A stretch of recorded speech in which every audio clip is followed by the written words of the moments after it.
السلام علیک یا عبد اللہ۔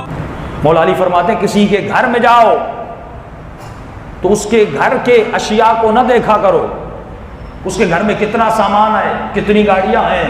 اکثر خواتین میں یہ بیماری ہے کہ کس کے کتنے گہنے ہیں، کتنا سامان ہے، برتن کیسے ہیں، فلاں کیسے کا، یہ دیکھنے سے ہرس پیدا ہوتا ہے۔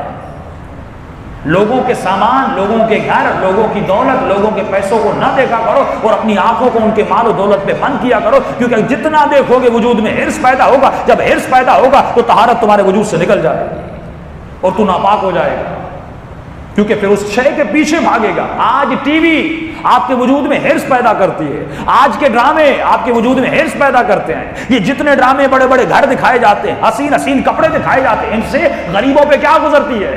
ہرس پیدا ہوتا ہے۔ تبھی امام نے فرمایا اگر کسی غریب معاشرے میں رہتے ہو، اگر دکان سے گوشت بھی خریدو تو کسی ایسے کپڑے یا شاپر میں ڈالو کسی غریب کی نگاہ اس پہ نہ پڑے، کیونکہ جس نے 40 دن سے گوشت نہیں کھایا وہ آپ کے ہاتھ میں گوشت لے گا۔ اس کے دو نقصانات ہیں، ایک تو غریب کی آہ نکلے گی، دوسرا جب اس گوشت پہ نگاہ پڑے گی یا پہ گوشت کھاؤ گے اب یہ تمہارے پیٹ میں نورانیت کو پیدا نہیں کرے گا، یہ بیمار بھی کرے گا، کیونکہ اس پہ نظر بھی پڑی ہے۔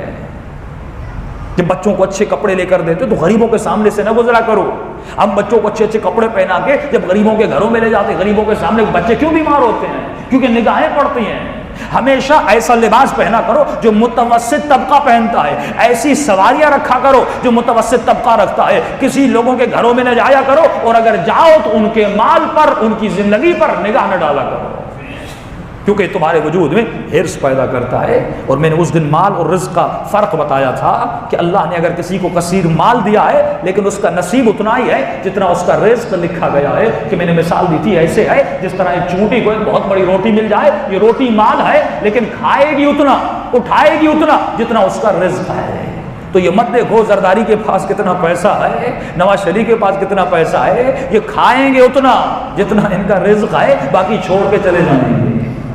اللہ نے تمہارے جسم کو محدود رکھا ہے اور جسم کا ظرف بھی محدود رکھا ہے۔ دو فرق آپ کو سمجھانا چاہتا ہوں۔ فرمائیے جو جسم ہے یہ محدود ہے، اس کا ظرف بھی محدود ہے۔ آپ اتنا کھاؤ گے جتنی خدا نے پیٹ میں جگہ دی ہے، اس سے زیادہ آپ کبھی کھا بھی نہیں سکتے۔ پانی بھی اتنا پیو گے، ابھی میں 2 لیٹر پانی رکھ لوں لیکن آپ پیئیں گے اتنا جتنا آپ کے پیٹ میں جگہ ہے۔ اگر آپ کو گوشت کھانے کا شوق ہے، میں 10 کلو بریانی یا 10 کلو کڑھائی بنا کے آپ کے سامنے رکھ لوں، آپ کھائیں گے اتنا جتنا آپ کے پیٹ میں جگہ ہے۔ یعنی جسم کے لیے تو کتنا بھی کرے یہ محدود ہے، اس میں محدود جگہ ہے، لیکن فرمایا اس جسم کے پیچھے تمہاری روح ہے، جس روح کو میں نے لا محدود بنایا ہے۔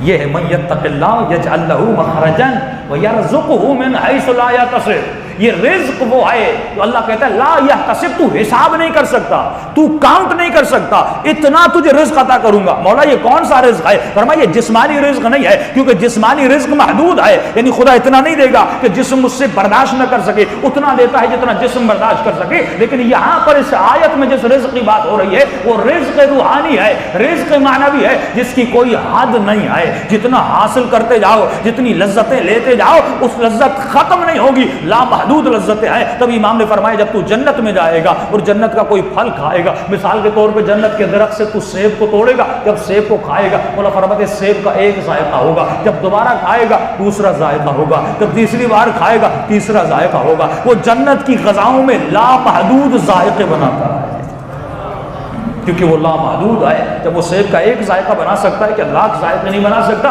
فرمایا اس میں لا محدودیت ہے۔ تمہاری روح میں وسعت ہے، تمہارے جسم میں وسعت نہیں ہے۔ تمہارے روح میں لا محدودیت ہے لیکن تمہارے جسم میں لا محدودیت نہیں ہے۔ میں نے چھوٹی سی مثال دی تھی، اگر آپ کا بچہ پہلی کلاس میں جائے تو پڑھنے کے بعد کہتے ہیں بابا مجھے دوسری کلاس میں بھیجو، کیوں؟ کیونکہ پہلی کلاس میں جانے کے بعد اس کے اندر وسعت علمی پیدا ہوئی ہے، دوسری کلاس میں جائے گا اور وسعت علمی پیدا ہوگی، تیسری کلاس میں جائے گا اور وسعت علمی پیدا ہوگی۔ اگر ابھی آپ کو الف بے کی کتاب دی جائے آپ نہیں پڑھیں گے، نہ دلچسپی لیں گے، کیوں؟ کیونکہ آپ سیکھ چکے ہیں، آپ اس سے زیادہ سیکھنا چاہتے ہیں۔ تو معصوم فرماتے جس طرح بچپنے میں، علماء فرماتے جس طرح بچپنے میں تو کچھ پڑھتا ہے اور پڑھنے کے بعد وسعت کے پیچھے جاتا ہے، دوسری کلاس تیسری کلاس اور دنیا کی کلاسز ختم ہو جاتی ہیں پی ایچ ڈی اور ایم فل تک، لیکن فرمایا اطلب العلم من المہد الی اللحد، اگر تو علی والا ہے ماں کے گہوارے سے سیکھنا شروع کر جب تک تو قبر میں نہیں جاتا۔